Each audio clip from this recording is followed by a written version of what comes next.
Hey friends, Svava Brooks here. How are we doing today? If you are watching the replay on Periscope, on YouTube, thank you for being here. Thank you for tuning in. Thank you for listening. I am broadcasting only on Periscope today, but I am running the live chat on YouTube. So if you'd like to join the conversation over there, head on over. Search for Svava Brooks or the name of my book, Releasing Your Authentic Self, and you will find us. You will find the channel. Hey friends, how are you doing?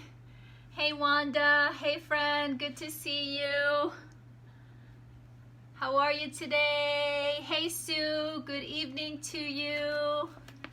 Thank you, thank you, thank you. Good to be here with you guys. What's new and good? What's new and good?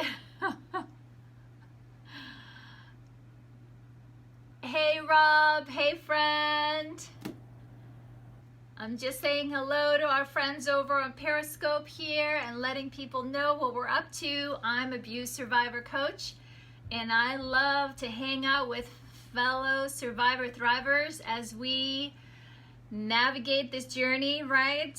One day, 1 week, 1 month, 1 year, but sometimes it feels like just one breath at a time, right? But here is the deal, my friends. Yes, healing after childhood abuse and trauma can be incredibly hard, so painful, but it's easier when we do it together, right? It's easier when we are together. We're stronger together, and we got this. Within your body, your brilliant, brilliant body, you have everything that you need to heal and restore. It just takes some doing, right? To kind of take all the wires that got all tangled up in here and in here and in here and just sort it all out. We just kind of have to sort it all out. And that's easier to do in a community, right? Because for so long, I don't know about you guys, but me, I thought I was going crazy, right? With all those thoughts and that inner critic and those hard feelings and all those doubts and, right? So much to work through. So I'm grateful that you're here, my friends. And I really feel privileged to be a part of this journey with all of you guys. So, hey, I can see the whole tribe has showed up here. All right, Chrisanne, welcome, Zach. Undercover. Hey, Rob, good to see you, friend. Rob S. and Bobby. And let's see who else did I miss here. I think I see everybody. I'm so glad you're here.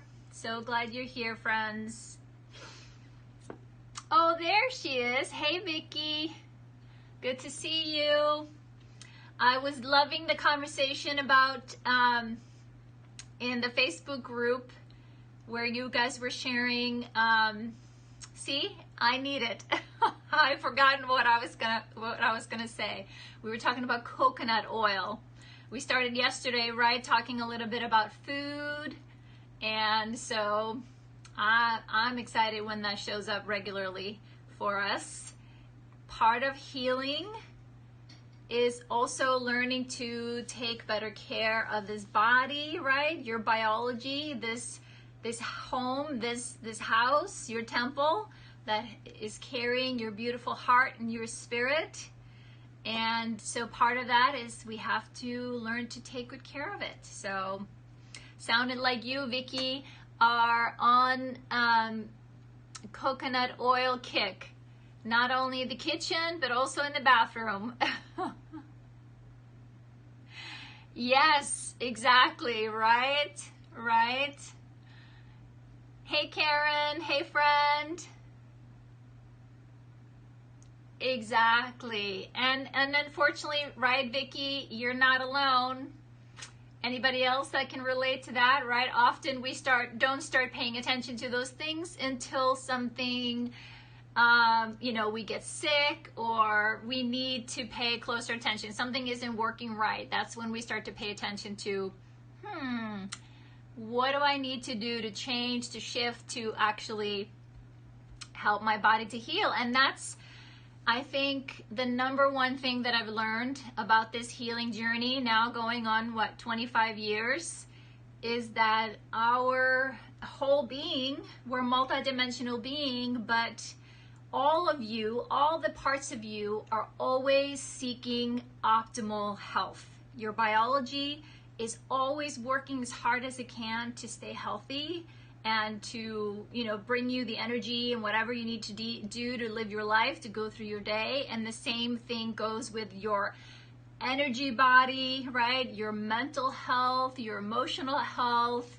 So I love to remind myself of that, and I brought some of my sticky notes to show you guys today. I'm the sticky note queen.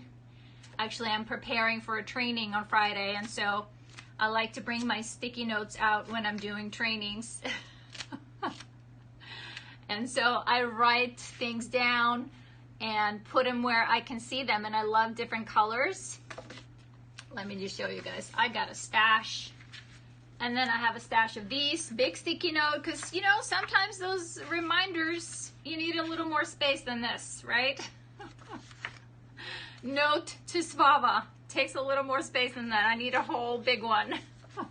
So I have these in a few different colors. So anyways, I've been cut off from the office supply store for a little while, so.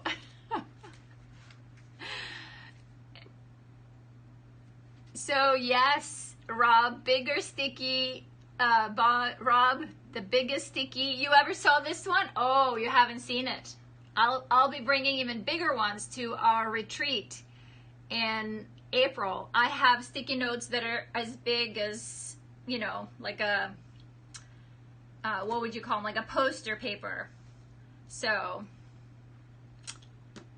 we'll be playing with sticky notes for sure. And like I told you guys before, with these, I like to get them in different colors, right? When we play with mandalas, right? I also have a star one. I don't know where my star is right now here, but, and then this one I like to have in gray or blue, because sometimes this is the awareness. This is something that I'm just learning about myself. Yes, exactly, Sue. And right, we're gonna be in Texas, so everything is way, way bigger in Texas.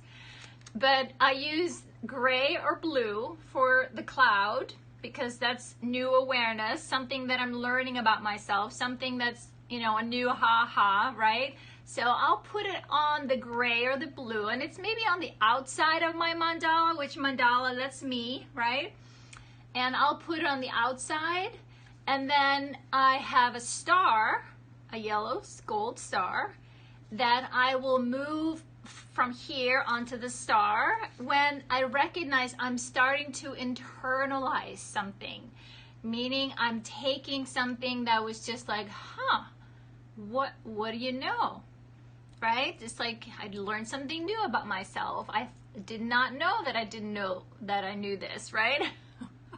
Or that I was operating out of this thought, or that I was operating out of this belief. But now, as I'm starting to work with it and bring it inside, we have to internalize these new shifts. And we're actually going to talk about that today. Please go get paper and pen. We're going to do some work today.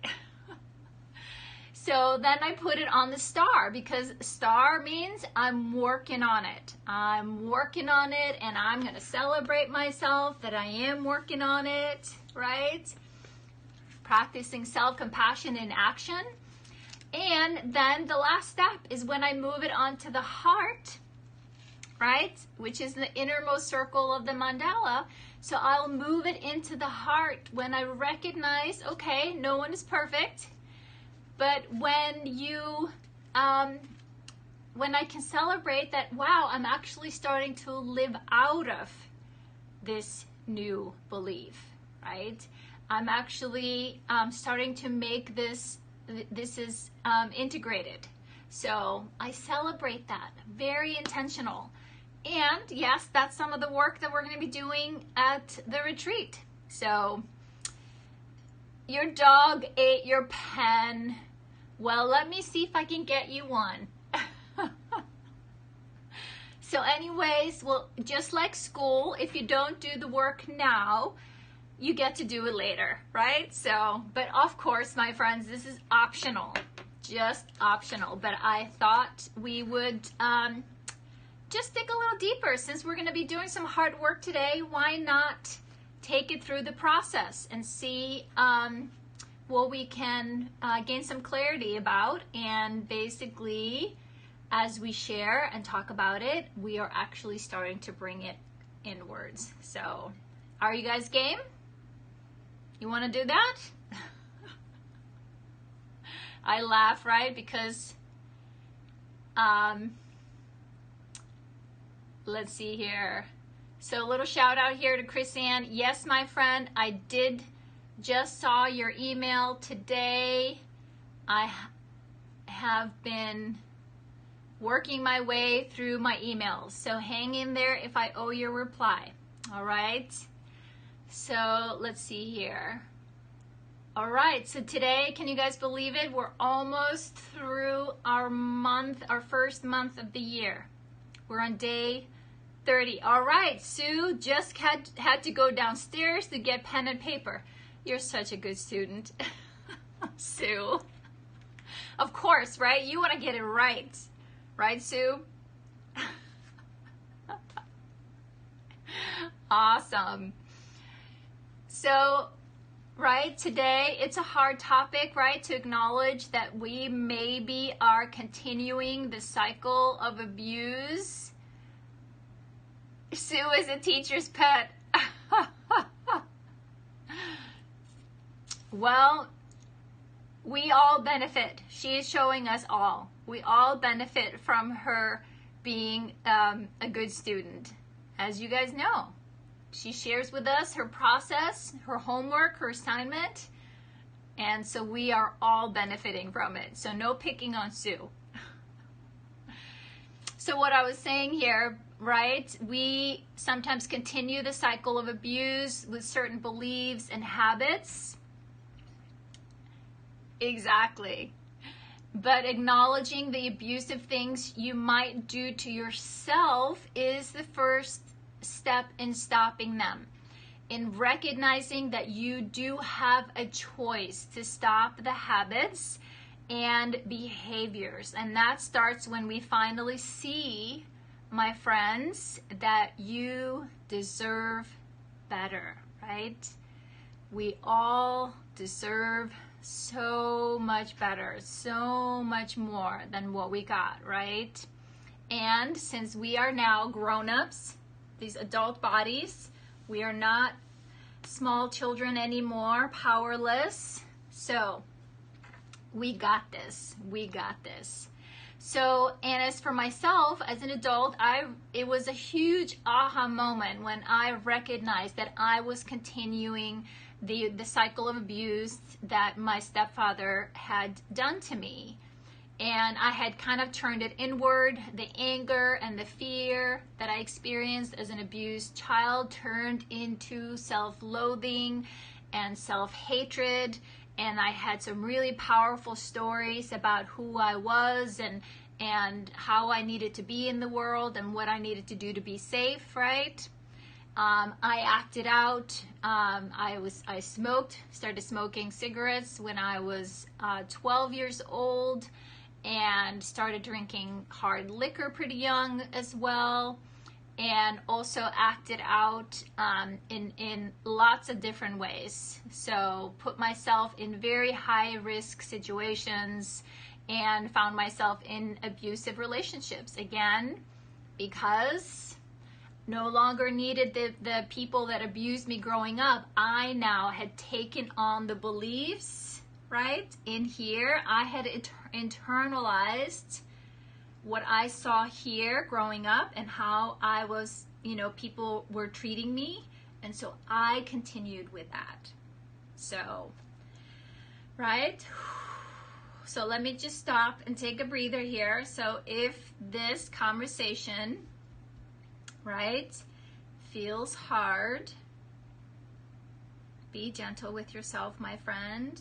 Be gentle with yourself, because part of what we're going to do here is to, how can we identify one of those scenarios where we can identify how we are now turned it on ourselves, and we need to, right, become aware of it. We need to acknowledge it, and that's why I wanted you to get paper and pen so we can write it down, get clear about it, and also then recognize where did it come from, and we'll go through the steps, and then, you know, really dig in. Where did it, you know, where did it come from, and what's the truth? And then with that, bring in lots of kindness and self-compassion. So either find a way that works for you. If you feel like your anxiety is going up while we're here together, remember, you can do a little tapping, tap, tap, tap, or you can do butterfly hugs. All these ways help your nervous system to come back down from being activated to come back into relaxation, social engagement, right? We want to stay in our body as much as we can, right? So go to your tool, my friends. If you're feeling triggered or activated as we have this conversation, self-care. Wanda shares, for me, it was not, at least I'm making the choices. For me, it was now, at least I'm making the choice, although it was still abusive. I hear you.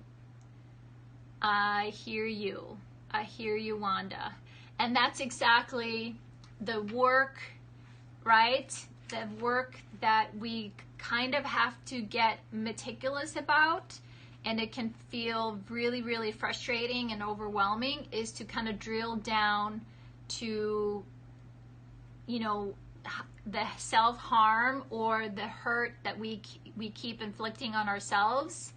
Like I said, no longer is it somebody else doing it, but yes, we are doing it.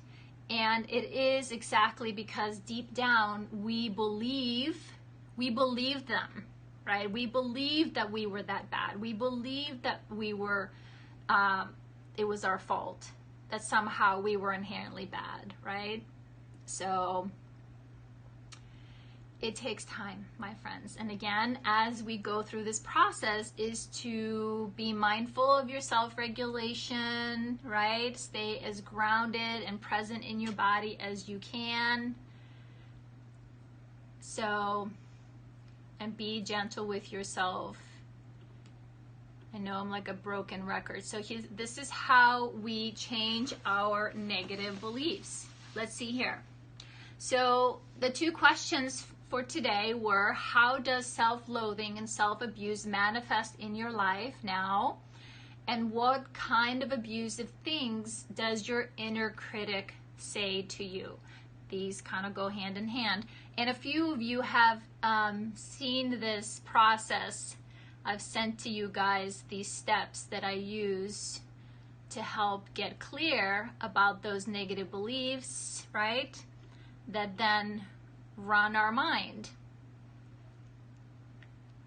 So I'm just taking a quick look here. So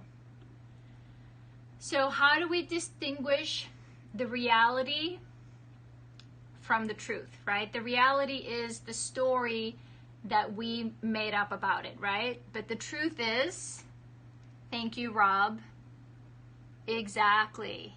Because nothing else made sense of the madness. Yes, exactly, Wanda. And the thing is, you didn't see anything else, right? Humans, right? We do what we see.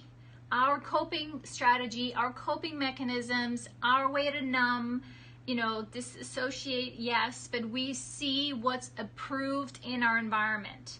For me, smoking, everybody smoked. That was a culturally approved way to numb my pain. So I grew up with a lot of people smoking around me, and yes, right, I was up to 2 packs a day by the time I was in college. You know, nicotine was one of the main ingredients, or they used to have in antidepressants, right? Vicky, right, you lived a double life. I hear you on that one, right? We had a face to the outside world, outside of the house, and when we were home, there was a whole different thing going on, right? So basically what I'm inviting you to do here, right, is to take something that happened, something that was done to you. And here's an example that I've used.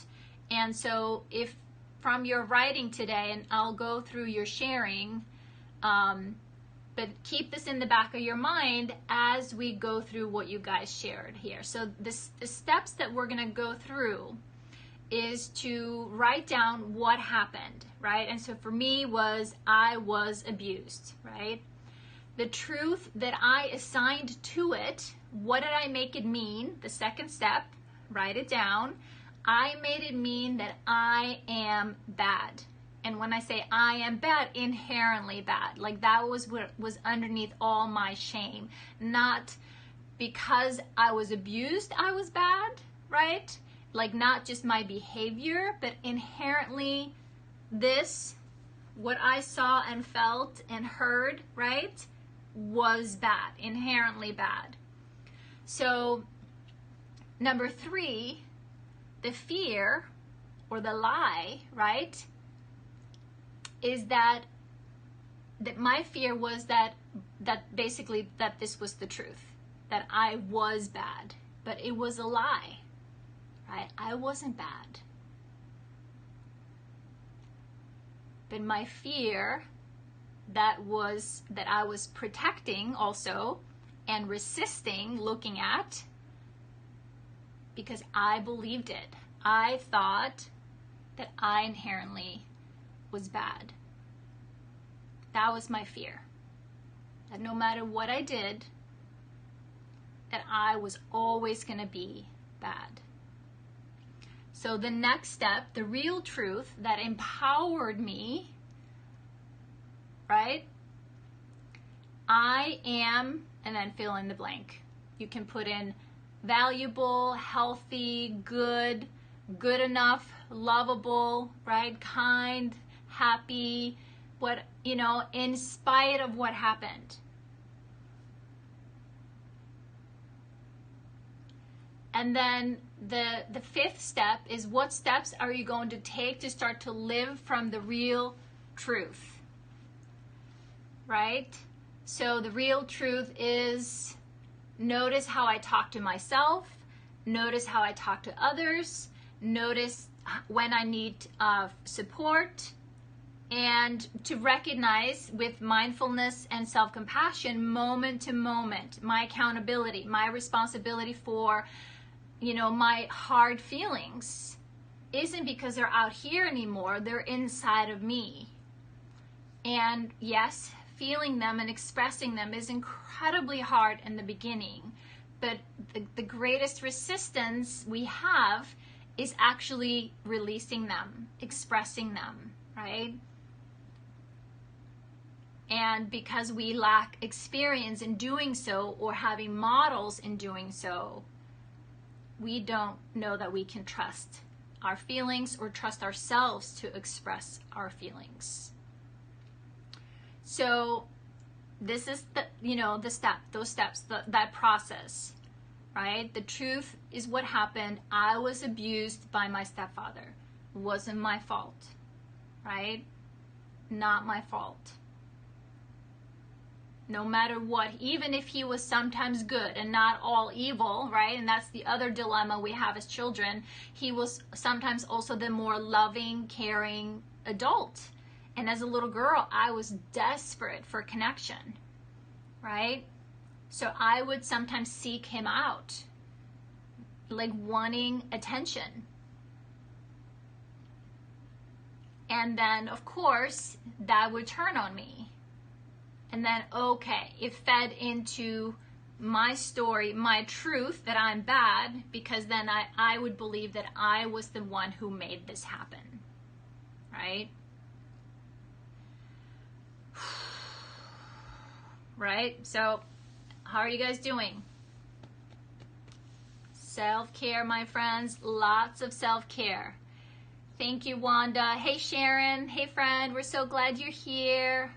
Wanda says, for me, all the abuse was outside the home. I was taught that things that was happening to me was wrong and I shouldn't let people touch me, but no one told me what to do if they did. Yes, I hear you. I hear you, my friend. I hear you. Right? Is that, and that's also sometimes when our biology kicks in, Wanda. Right? Because my biology was trained pretty early on to go into that fight, flight, or freeze. So for me, I know when someone abused me, I went into freeze and collapse, like play dead, and I left. Right? And then I would, the next day, like nothing happened, right? It was just a bad dream because no one around me was talking about this. No one was showing me they were a safe person for me to talk to, right? And so no one was saying exactly what to do if it happened or what to do if it happened again, right? And by the time I started recognizing what was going on, it'd been happening for so long that I felt excruciatingly, bad because I felt so ashamed because I thought it was me.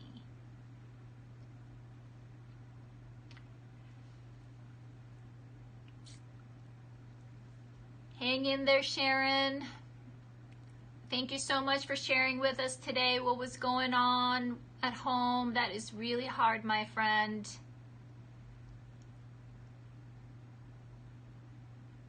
I hear you. Exactly, Rob. Exactly, right? Exactly, right? When they say, oh, you're just going to fight back. Or when people say, well, that would never happen to me, right? That would never happen to me. I would fight back, or I would run, or I would whatever, right? The truth is you don't know. And it's actually not until recently that like police and other people that work with trauma survivors understand this. That understand, why this happens, especially as children. Yes, Vicky, exactly. When we are being hurt by someone we love and trust and or caregiver, right, inside the house, we collapse, right? And also, Wanda, when we act out the things that are done to us, right, we go out into the world and we find ourselves in those repeated situations. It's almost if your biology is stuck in the loop. It's trying to resolve what happened, the original trauma. And you find yourself in it again and again and again, hoping for a different outcome. Right? So it's not until we are able to, like we're just talking about here, is to change our beliefs, thoughts and beliefs about what happened by distinguishing the reality from the truth and how we've integrated it, is when we can intervene and then create a new narrative, create a new story. It wasn't my fault, right? And the acting out that I did as a teenager, right? Yes, I would go drink way too much until I was barely, with it, barely aware of my surroundings, right? Does that mean that I was responsible for what was, happening to me? No, I wasn't, right? So it's an ongoing dialogue, an ongoing conversation that we need to have with ourselves, because in our mind, we have a long list of the truth that we assigned to why we were bad. We have a lot of good stories. A lot of stories. And we want to be right about those stories because we've built our whole internal structure around controlling this narrative, even though it isn't working for us anymore. It's against us. There you go, Rob. Everyone's a Rambo until they get into a situation and the adrenaline response kicks in. Yes, I hear you. I hear you, Vicky. I hear you.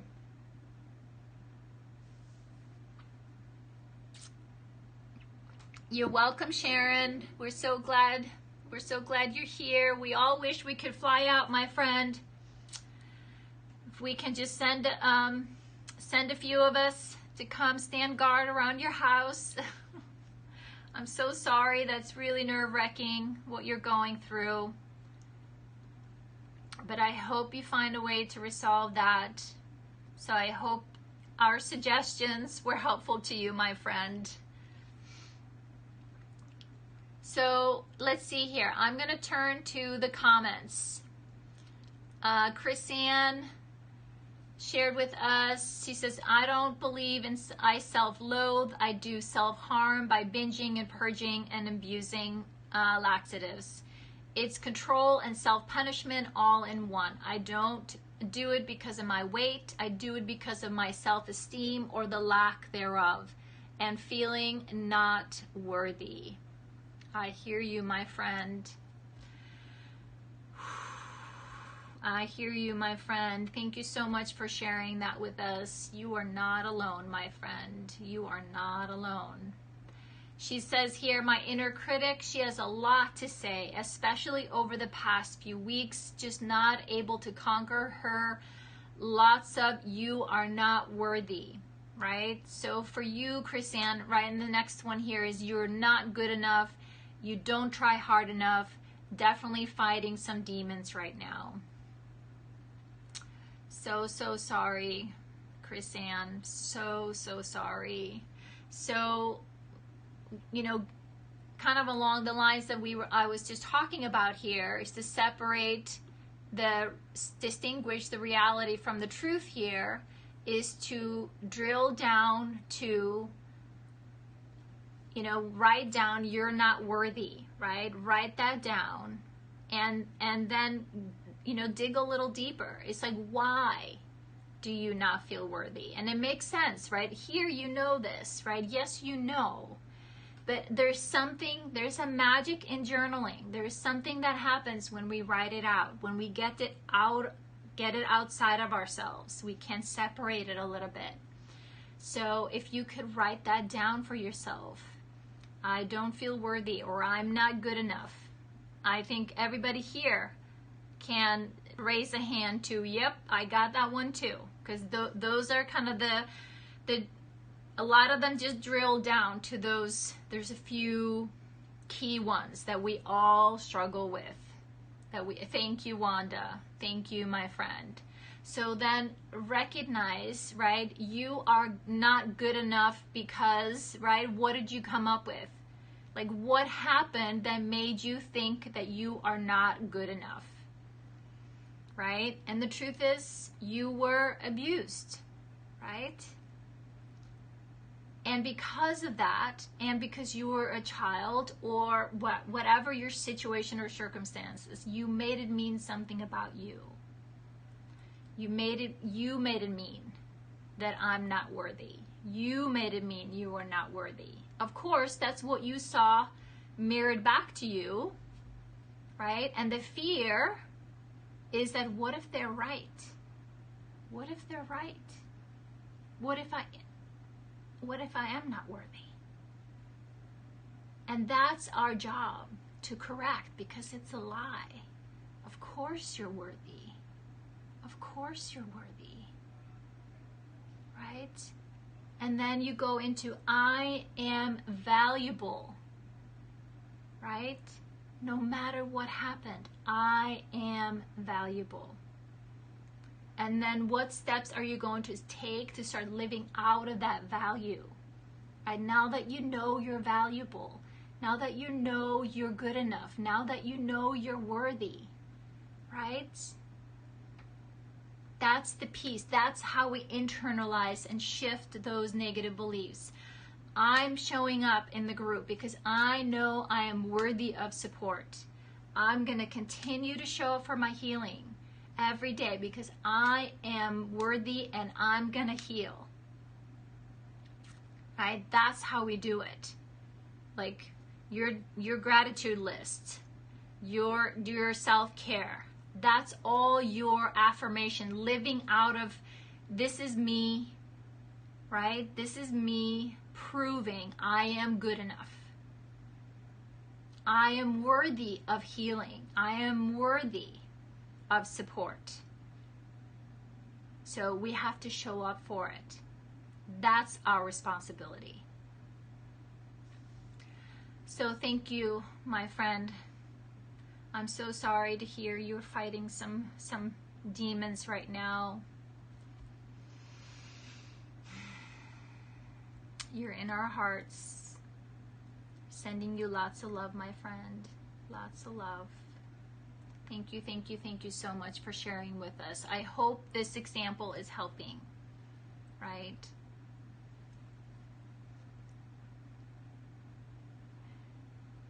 I have pictures of myself and will avoid a camera. I don't look in mirrors. I hear you, Rob. I hear you, my friend. You're not alone. You're so not alone. Who else? A few of you have had conversations with about this. Yep. Exactly. Right?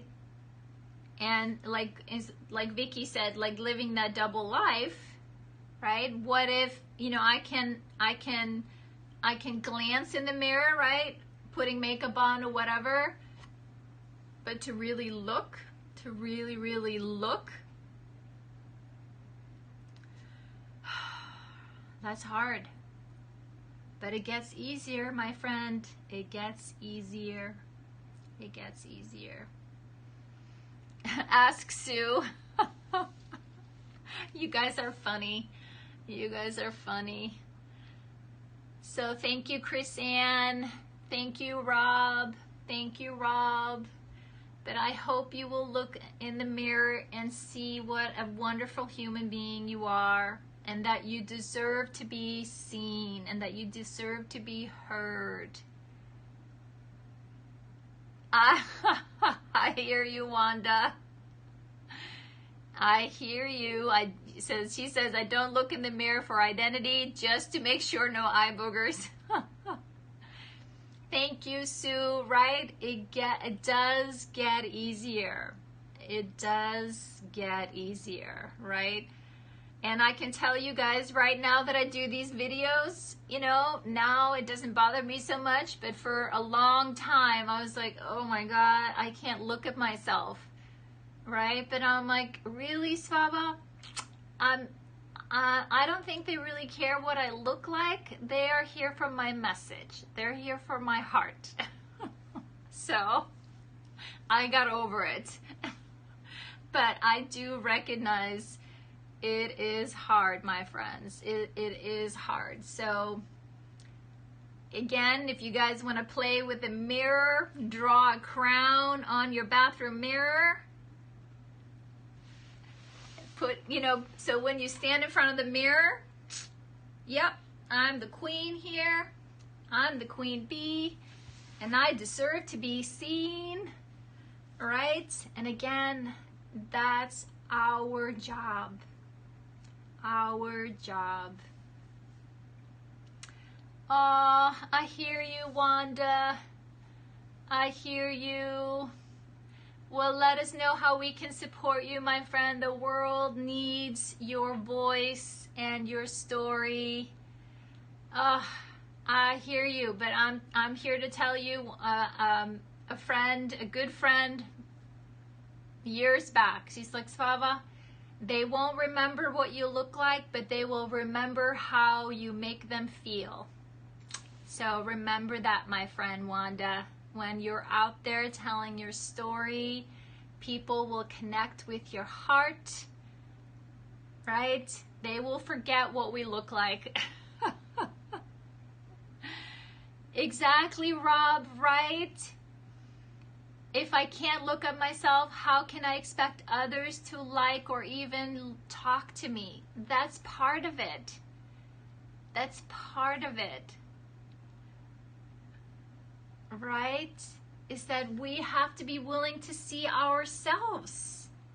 We have to be willing to see ourselves, and that's part of it, being allowed to take space. We are such good at hiding. So good at hiding. Right? Be small, like the wallflower, right?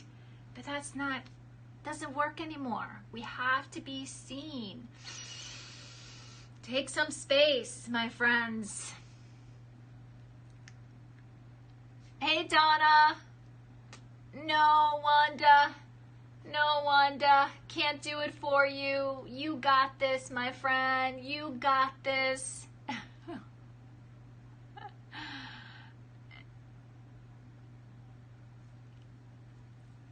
Good to see you, Donna. I'm so glad that you're here. Thank you, thank you, thank you. So let's see here. Sue shared with us. She says, during my life, both growing up and later, I was rigidly controlled by others. Now this shows up in my life in two ways.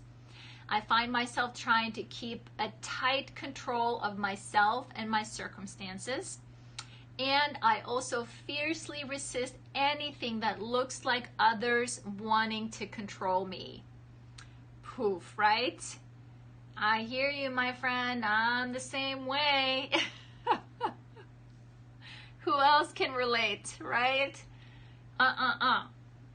Right? Got controlled so much all the time. If I wasn't being controlled by something out here, right, then... Right? I felt so out of control in here that I was going to make sure I controlled everything. So, great awareness, my friend Sue. She also goes on to share with us, so whenever I feel a sense of inadequacy or inability to cope, I tend to tell myself to get a grip because I ought to be able to deal with it. And if I feel emotionally fragile or have difficult feelings like grief, anger, or fear, my first response is often that I shouldn't feel like that, even though I know in my head that it's okay to have feelings, right? Oh, right? How hard we try not to have our feelings. She says here, and I think my resistance to being in control is probably mainly motivated by fear. Yes, my friend, I hear you. I hear you, right? Thank you, thank you, thank you. That is great awareness, my friend. Great self-reflection here. Right? Understanding as you are now getting more and more in touch with your feelings. Yes, those old habits, right? That inner voice, that inner truth that really is a lie, that no, you're not allowed to show weakness. You're not allowed to show your feelings. You're going to get in trouble, right? Right? And so much of our hurt is actually because we are trying to control these feelings by not feeling them, right? And of course, slowly working with our nervous system that has no idea what that looks like or sounds like or feels like, to ease into it, right? Ease into it. Just put our toe into the water and then come back. Okay, I can feel a little bit more. Okay, and come back. Okay, I can feel a little bit more and then come back. So, well, you're doing a beautiful job, my friend Sue, and what a blessing you and gift you gave to us when you allowed us to sit and support you while you were going through some grief. So, right, I know it was hard, but it was a gift. It was a gift to all of us. So thank you. Thank you, thank you, thank you. Our vulnerability is where we find our strength and our courage. It is. Let's see here. You guys are saying hello. Let's see here. Awesome. Thank you, friends. Yes, of course. Of course. Go for it, Donna. Of course. Share away, my friend. I'm doing my best to catch up and navigate your comments and chats and the video all at the same time. I'm doing pretty good. Doing pretty good today.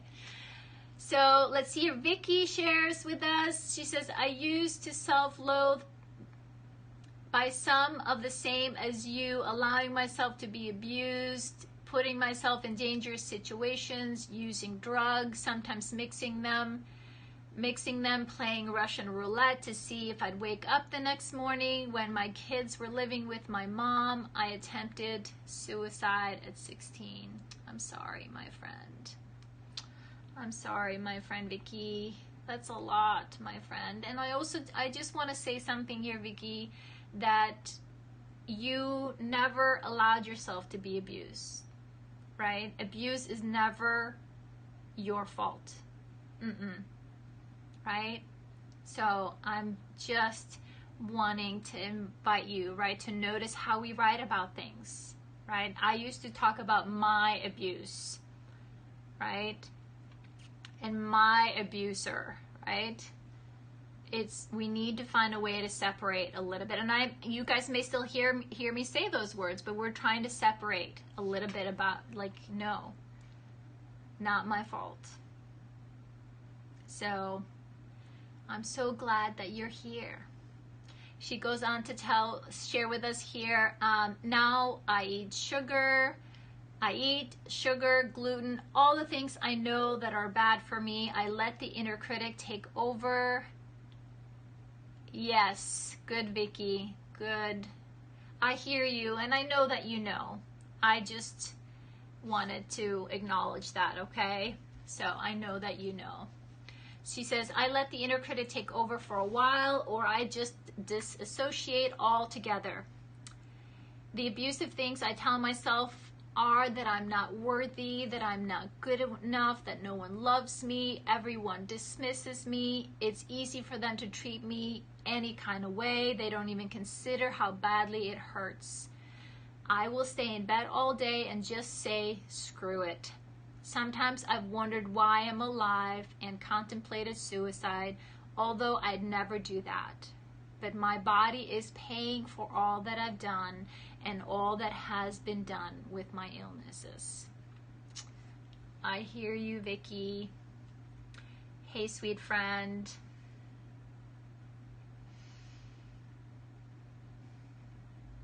I'm just sending you lots of love, my friend. I am so glad you found us.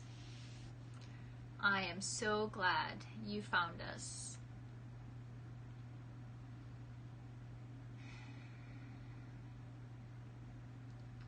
Right?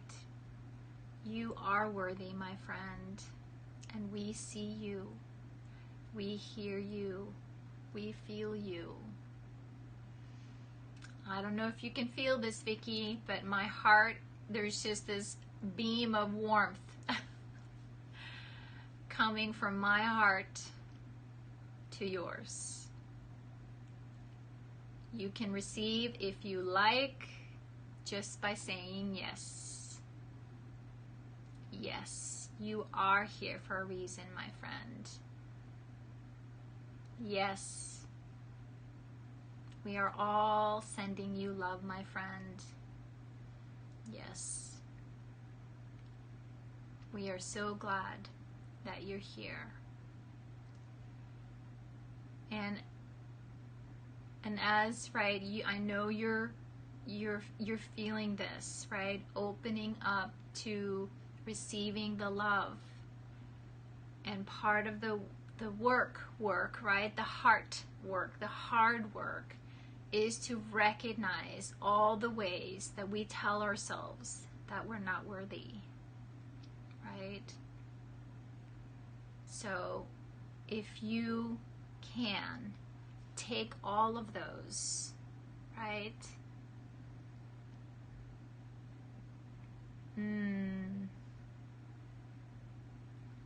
Right? take all of those.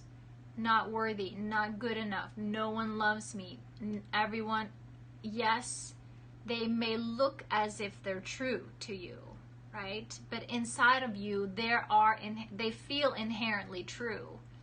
So our job is to, where did this come from, right? And how can I exchange this horrific lie for a truth that serves me now, that serves me and my body and my spirit and my heart and the love that I'm here to give and to receive, right?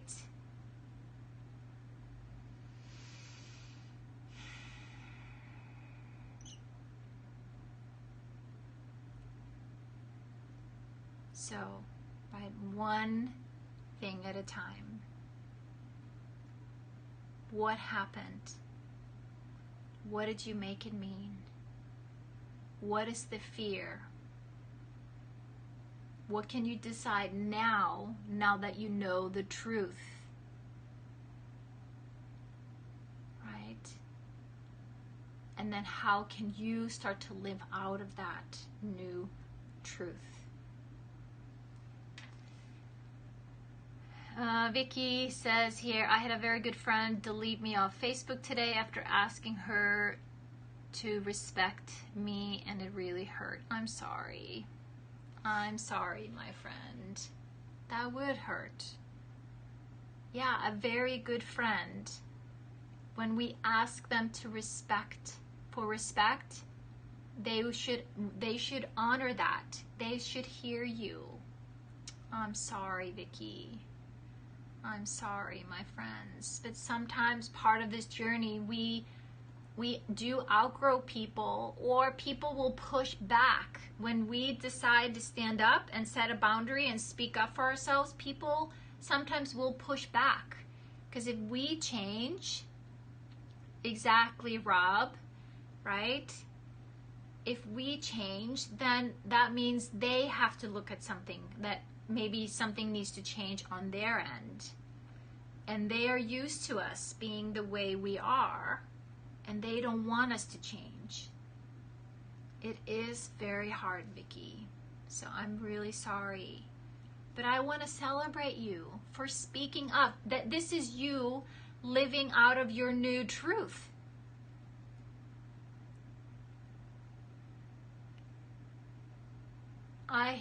Rejection is always hard, my friend. That's the human condition, especially if we, didn't get our needs met, right? Then rejection can feel like death. It's like, oh my God, I'm gonna die, right? It literally, in your biology, it can feel like death. Exactly. Thank you, Wanda, right? We had to realize not everyone is going to change or move through this journey with us, right? Right? They come into our lives for a while. And then maybe when we change, things and dynamics in relationships, friendships, they do change. And trust me, I have lost a handful of friends along the ways, but the ones who were always my friends and respected my boundaries and my wishes are still with me. So, I hear you. Well, Vicky, and again, I think I could call on everyone here and say we are all very highly sensitive creatures, and that was something we developed because of our environment. We became highly attuned to other people, or is this safe, or do I need to get out of here, right? And so as coping strategy, in the beginning it was great, but then after a while we're like, okay, nope, no more. I'm bowing out. That's why I have shared with you guys, I am fiercely protective of my inner circle, my family, my private space, right? It's like I have to. I have to, and that is okay. So There you go, Rob. Exactly. So thank you, Vicky. Again, we are so glad that you're here with us. Let's see here. All right, I need to speed it up here. A couple more shares. So Wanda shares with us, my self-harm and or loathing is more emotional now than physically.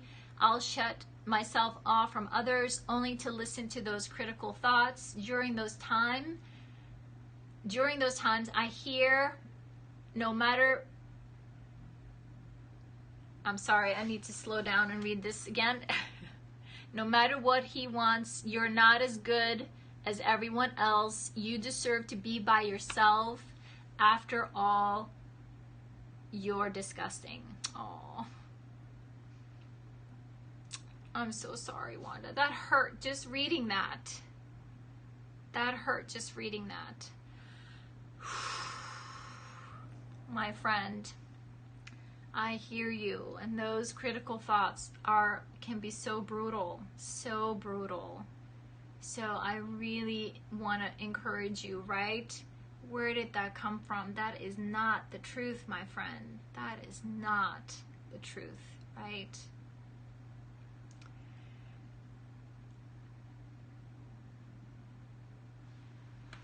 I hear you. I hear you, Sharon. I know. I hear you. That is hard. I hear you. It's hard when we have those flashbacks, right? It's best we can do is to stay as grounded as we can. Exactly. Exactly, Donna, right? Yeah. So Sharon, my friend, do your best. I know it's easier said than done to find a way to stay grounded, to remind yourself and your body, right? Either through tapping or moving your body. Pull out some cards in front of you to remind you this is not happening right here, right now. Your brain, the part of your brain that remembers those things, does not know the difference between the past and now. So it feels as if it's now. So it's helpful when we tell ourselves, this isn't happening right now. This isn't happening right now. I am safe right here, right now. Even though I recognize because of what's going on around your house, it is hard. Super numb in my body. I hear you, my friend. I hear you. I hear you, my friend. I hear you. Yep, you're not alone. You are not alone. So be gentle with yourself. I'm glad that you're here with us. So glad that you're here with us. Let's see here. Rob, I'm speeding up here a little bit, my friends. Rob shared with us, I used to have 2 shots of whiskey and then I would take on the world. Then I needed more to get the same feeling. Drowning the inner critic out was the aim. You are not worthy. When I was under the influence, I thought I was funnier and I was able to express myself freely, as the critic didn't assess and dismiss my attempts to interact. I hear you, my friend, and the same for you, Rob, right? Yes, you are worthy. Yes, you are worthy. And again, all those stories, all those examples, all the proof that we have collected. See, this is why I'm not worthy. This is the proof, right? Because we find what we look for. Our mind, we find what we look for. So then we need to start to really affirm, I am worthy, and this is why. And this is why I'm showing up, and this is why I'm affirming, right? Our biology changes when we affirm the truth about who we are, right? Not only do we lay down new wiring in our brain, we activate the connection into our bodies, right? We stimulate the feel-good hormones. that help our whole biology, our whole nervous system to relax, right? To come back online, right? To be able to use all of our brain, all the wisdom, stay connected to our hearts. So we go from being here to here. This is way scarier than this, right? So one truth at a time, my friends. Distinguish the reality from the truth. Change that negative belief to the positive, right? And that's how we silence the inner critic. That's how we silence that inner critic. So go ahead, Donna. You said you had something you wanted to share. I'm going to also read what Donna shared with us. No, I mean Lori shared. Too many moving parts today. So thank you, Rob.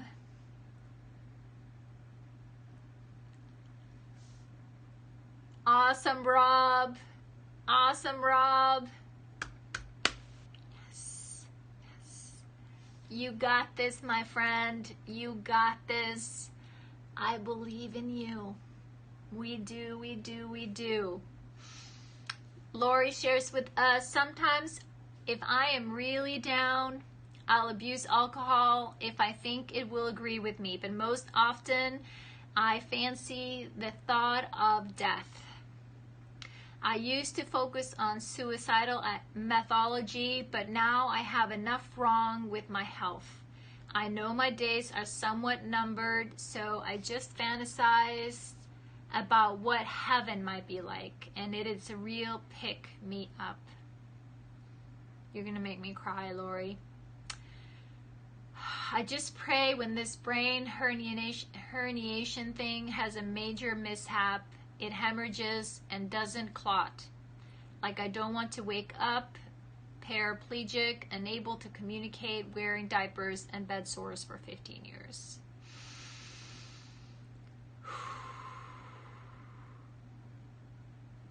I hear you, my friend. I hear you. I wouldn't want that for you either. I hear you, my friend. But we are so glad that you're here. That you're here with us. She says, yes. Lori also says, my inner critic gets me in head when I draw or paint.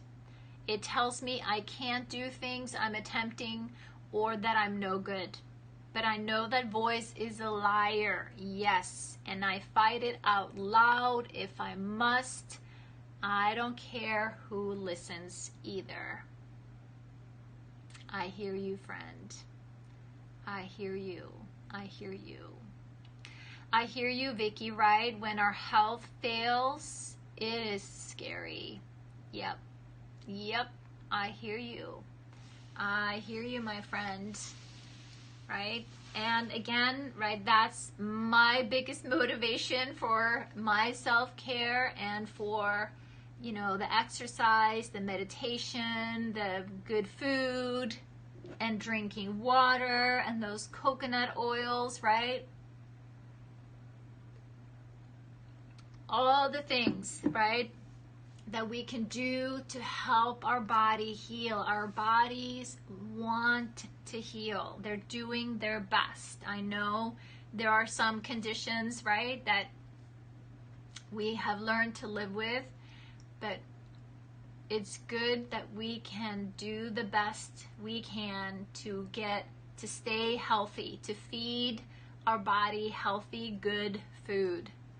It looks like moonshine. Yeah. You want some? No, I'm kidding. All the glasses in the house were in the dishwasher, so I grabbed a mason jar.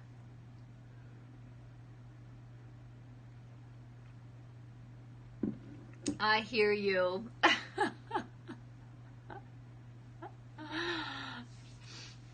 Well, we do a lot of smoothies, and I use them when I make my I make almond milk. So we use mason jars a lot. So that's the only thing. I don't know how to make that yet. No.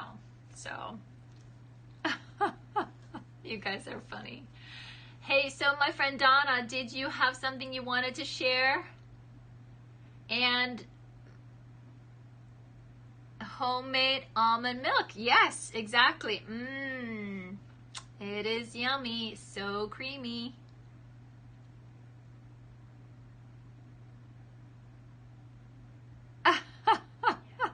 Yes, Wanda. I have the real nice stuff. Okay. Did you post it here or in the...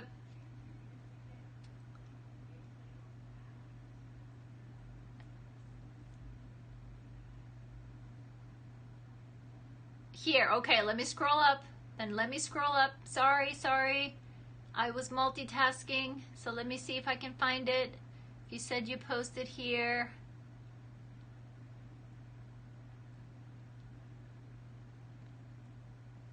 I'm scrolling. I don't see it. Donna, you just said here, Sala, maybe I can do a spontaneous share towards the end. Don't want to take away. Did you post it after that?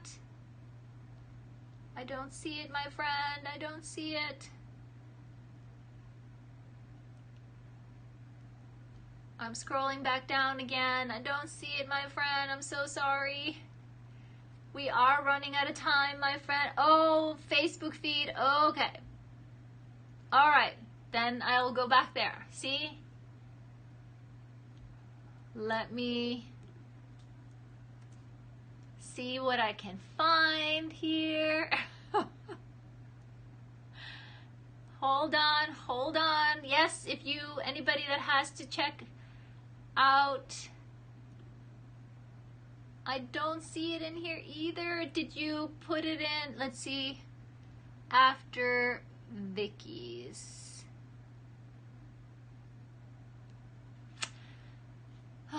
Let's see here, my friend. I feel so bad I don't see it. I said I see Wanda's and I see Lori's. I don't see yours, Donna. Okay, no worries. Or if you send it to me, send me a private message. So I know I'm a little behind on my messages, my friend, but I'm getting there to my email. So, but thank you guys so much. And I will post those steps. Actually, I don't think this is the first time that we have walked through those steps. So I will post the image of that in the Facebook group, and then you guys have it. And so you can work with that moving forward, especially those really deep, hard beliefs.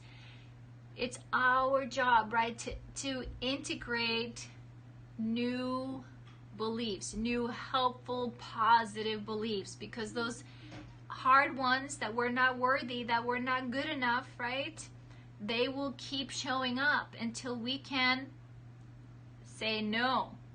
And they can still show up when you step out of your comfort zone. That can still happen, right? But it won't take as long because you recognize it. You can hear the voice. You can hear the tone. You can feel the tone of how that critical language is being directed at you. And you can do something about it quicker. You can switch it faster than you used to. And again, it's all part of the journey of slowly changing it, right?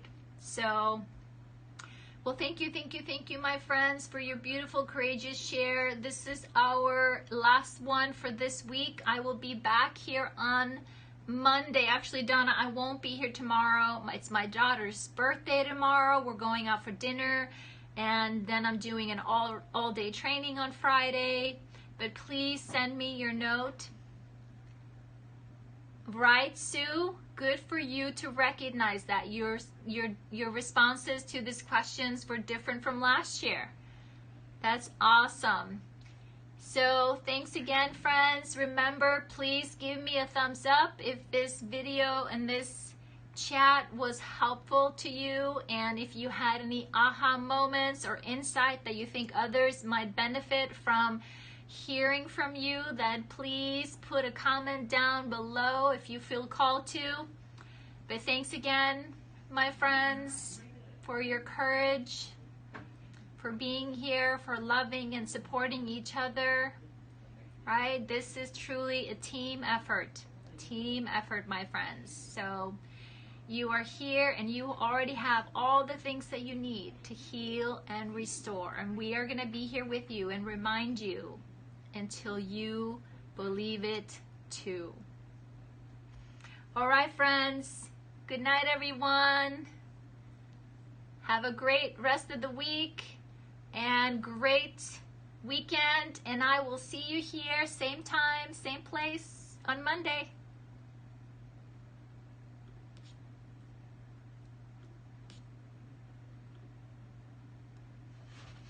Bye, friends. Thank you for being and watching.